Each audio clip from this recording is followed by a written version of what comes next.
Iran அதிபர் படுகொலை செய்யப்பட்டதை கண்டித்து தாம்பரத்தில் மனிதநேய மக்கள் கட்சியினர் 500க்கும் மேற்பட்டோர் மெழுகுவர்த்தி ஏந்தி பேரணியாக சென்று ஆர்ப்பாட்டத்தில் ஈடுபட்டனர். சென்னை அடுத்த தாம்பரத்தில் மனிதநேய மக்கள் கட்சி சார்பில் ஈரான் அதிபர் அயத்துல்லா அலி கமேனியை படுகொலை செய்த அமெரிக்கா மற்றும் இஸ்ரேலை கண்டித்து மனிதநேய மக்கள் கட்சியினர் மெழுகுவர்த்தி ஏந்தி பேரணியாக சென்றனர். தாம்பரம் ஜூமா பள்ளிவாசலில் இருந்து பாரதி திடல் வரை பேரணியாக வந்த 500க்கும் மேற்பட்ட இஸ்லாமியர்கள் மெழுகுவர்த்தி ஏந்தி கண்டன ஆர்ப்பாட்டத்தில் ஈடுபட்டனர். பின்னர் அமெரிக்காவிற்கு எதிராகவும் இஸ்ரேலுக்கு எதிராக கண்டன கோஷங்களை எழுப்பினர். மத்திய கிழக்கு நாடுகளில் அமைதியை கெடுக்கும் வண்ணமாக அமெரிக்கா இஸ்ரேலுக்கு கொடுக்கப்படுகின்ற இந்த யுத்தம் ஒரு பயங்கரவாத செயலாக, உலக பயங்கரவாத செயலாக இந்திய மக்கள் பார்த்து கொண்டிருக்கின்றார்கள். உலகம் முழுவதும், இந்தியா முழுவதும் இப்படிப்பட்ட போராட்டங்கள் நடைபெற்று கொண்டிருக்கின்றன. குறிப்பாக தமிழ்நாடு முஸ்லிம் முன்னேற்ற கழகத்தினுடைய தலைவர் பேராசிரியர் ஜவஹர்லால் அவர்களுடைய உத்தரவுக்கு இணங்க தமிழ்நாடு முழுவதும் இப்போராட்டத்தை நாங்கள் நடத்தி வருகின்றோம். இந்த போராட்டம் என்பது இளைய தலைமுறைக்கு இஸ்ரேல் பயங்கரவாத செயலையும் அமெரிக்காவுடைய பயங்கரவாத செயலையும் தோலுரித்து காட்டும்.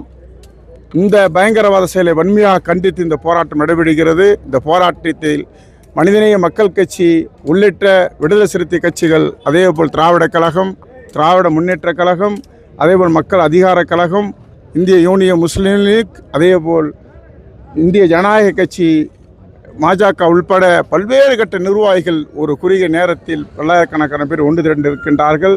இந்த போராட்டத்துக்கு ஆதரவாக வணிக பெருமக்கள் கடைகளை திறந்து வெளிச்சத்தை காட்டியிருக்கின்றார்கள். அவர்களுக்கும் இந்த நேரத்தில் நன்றி தெரிவித்து, இது இந்திய பேரரசுடைய வெளியுறவு கொள்கையில் உறுதியாக இந்திய அரசு நிற்க வேண்டும் என்று கோரிக்கை விடுத்தவனாக இந்த போராட்டம் தொடர்ச்சியாக நடைபெறும் என்று கூறி விடுகிறேன். நன்றி.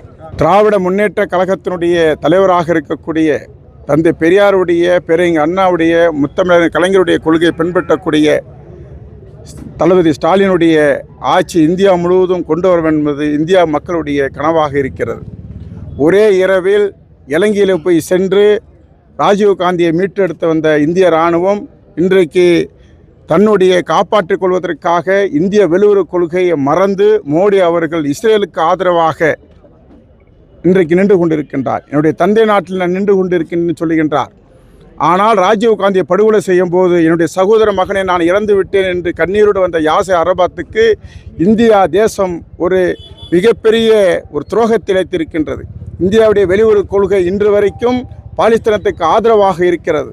இதுவரை இஸ்ரேல் ஒரு கள்ள நாடு உருவாக்குவதை காந்தி தேசம், இந்தியாங்கிற ஒரு காந்தி தேசம் அவர்கள் பயங்கரவாத செயல் என்று காந்தி சொல்லியிருக்கின்றார்.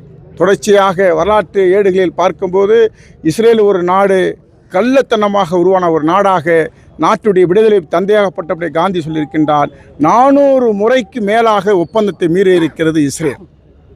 400 முறைக்கு மேலாக, இன்றைக்கு 400 முறைக்கு மேலாக மீறிய ஒரு இஸ்ரேல் நாடை உலக நாடுகள் கண்டிக்காமல் இருப்பதற்கு காரணம், அவர் வாய்மொழியமாக கண்டிக்காமல் ஆயுத பலத்தை பெருப்படுத்தாமல் இருக்கிறதுக்கு காரணம் அமெரிக்காவுடைய கள்ள தொடர்பு தான். இந்த அமெரிக்காவுடைய கள்ள தொடர்பு, இன்றைக்கு இந்தியாவுடைய கள்ள தொடர்பு எல்லாம் ஒன்றாகிவிட்டது. இதை இந்திய மக்களாக இருக்கக்கூடிய நாம் உலக அமைதியை ஏற்படுத்துவதற்காக மிகப்பெரிய ஒரு ஆட்சி மாற்றம் தமிழகத்திலிருந்து ஏற்பட்டு ஒன்றிய அரசு வரைக்கும் பரவும் என்று கூறி விடைபெறுகிறேன்.